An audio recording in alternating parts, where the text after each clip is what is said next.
આ અવગુણ છે ને માથાના વાળ અને દાઢીના વાળ જેવા છે.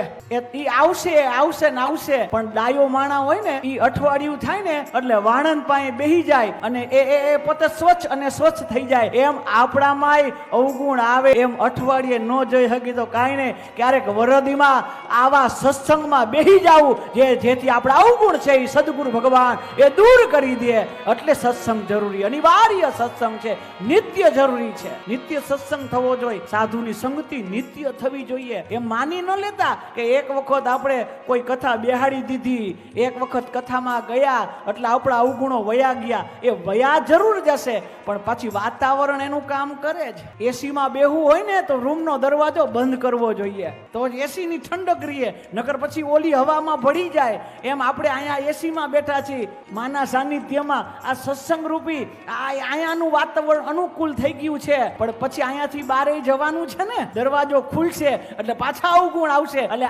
આવે ત્યારે શું કરવાનું? મૂંઝાવાનું નહીં, પાછું વાતાવરણ અનુકૂળમાં આવી જવાનું અને આપણે ઠંડકમાં બેસી જવાનું. જ્યારે જરૂર પડે ત્યારે આવા આશ્રમો આવી જવાનું. મારા વાલા, મારા પ્રભુ અહીંયા આવી જવાનું, જેથી આપણા અવગુણોને દુર્ગુણો જે કંઈ ગુરુ મહારાજે દૂર કરી દે છે.